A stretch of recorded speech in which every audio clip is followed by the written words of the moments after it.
The slowly decaying corpse of DC Comics manages to pop out yet another Flash character named Judy Garrick, the long lost daughter of Jay Garrick, the original Golden Age Flash. As stated by CBR, DC's newest speedster has the potential to be the best Flash, which is something very similar to what they said about the non binary Flash. Now, Judy Garrick was introduced in, I believe, the New Golden Age, written by Jeff Johns. And basically, the premise of the story is to retcon in a group of teen superheroes who are all connected in some way to a lot of the members of the JSA. And one of those is Judy Garrick, who is now appearing in the Jay Garrick the Flash comic. And I'm sure that some people are going to say this is just a woke move by DC to create another female Flash to overshadow and replace the original Golden Age Jay Garrick. Now, that doesn't really seem to be the case. I don't see Jay Garrick going away anytime soon, but this character does have the potential to be a Mary Sue. So this article kind of goes through the background of Judy Garrick as it's been introduced to us so far in DC Comics.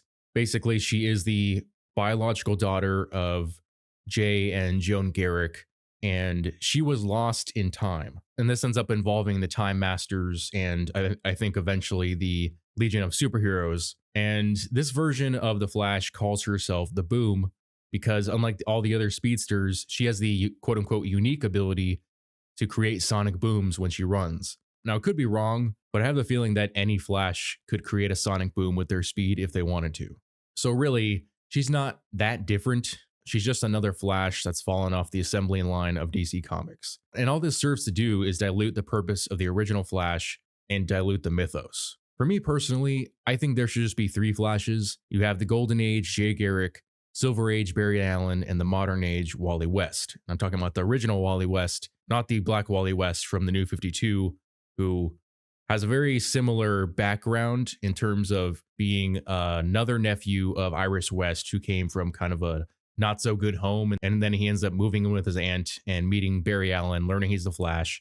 They have very similar origin stories, but there are way too many speedster characters out there. You have Johnny Quick, Max Mercury, Jesse Quick, Jay Garrick, Barry Allen, Wally West, Bart Allen, the other Wally West, this new, recently new non-binary Flash, and now you have Judy Garrick.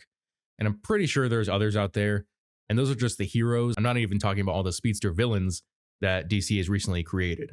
Though Judy Garrick is somewhat unique in one aspect, and that is that she is able to seemingly travel through time with zero downside. So as it says in the article, Judy showed a surprisingly refined ability to travel through time. Barry Allen, one of the most accomplished speedsters, once demonstrated the difficulties of Speed Force-powered time travel when he attempted to prevent the murder of his mother. That, of course, led into the big Flashpoint event, which rebooted the DC universe into the New 52, and then it all came back in DC Rebirth in 2016, or at least a lot of elements of the pre-Flashpoint universe were merged with the New 52. But basically, Judy Garrick is able to travel back and forth through time without really any issues so far. And that right there is evidence that she could be a Mary Sue character because she doesn't know some of the typical speedster abilities, but she's able to time travel, which is something that Barry Allen hasn't been able to do without consequences, at least. Now, while she is an incredibly derivative character, I don't believe that she is woke, though she is kind of verging on the point of being a Mary Sue due to the time traveling ability. Unlike what some of the critics of channels like mine would say, I'm not arguing that simply having a female Flash is woke. That's never been the case. What matters is the reasoning behind the creation of the character. Now, I have not been able to find any interviews or any information as to why Jeff Johns decided to create Judy Garrick. It's very possible that either DC was just giving Jeff Johns a project, and I know from his comic book history that he tends to harken back to the Golden Age a lot. He co-wrote and then took over entirely the title of the JSA in the early and mid-2000s, which I thought was a great run. But I'm not sure if I care for this new Golden Age stuff. It just seems like nostalgia bait. Like they're just churning out more stories that are very fan servicey. They're trying to get you to have that feeling that you felt when you read the JSA if you're into that Golden Age heroics kind of stuff, which I am. but I kind of see this for what it is, which is just a cash grab. Even though I believe Jeff Johns has a passion for that era of comics, DC editorial is still going to have a hand in this.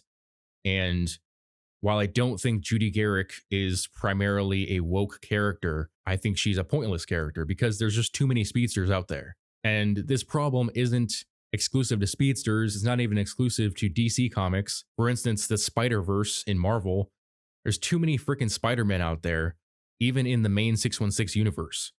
You have Peter Parker, you have Ben Reilly, there used to be Kane, you have Miles Morales.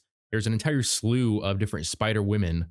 It just dilutes the point of the original character, especially because when a new creator comes along and wants to create a derivative version, they typically have to make them better in some way.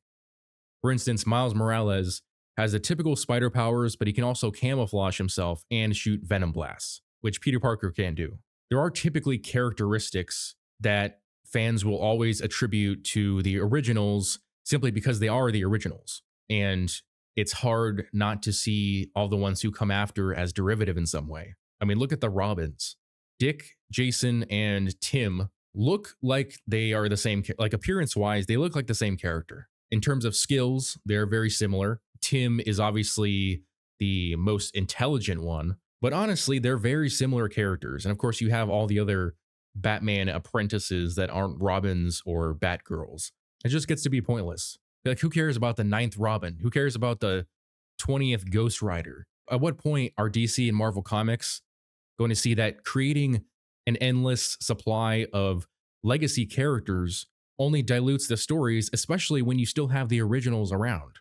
One of the biggest problems with comics is that they don't allow characters to age, to grow, to move on, because they don't allow time to work the way it works in the real world, so that their characters don't age out of existence, and therefore they can keep writing comics about them. But it becomes pointless to have like 5 legacy characters when the original is still there. Like Peter Parker seems to be perpetually in his mid to late 20s. That's basically prime Spider-Man. So why should we care about any other Spider-Man who come after him? Like Jay Garrick is super old, and Barry Allen is faster than him. Wally West is faster than him. So it makes more sense to have a legacy character, especially because you could retire Jay Garrick. Now, Barry Allen, they kind of had to kill him off in order to make Wally West a big deal, but then they brought him back.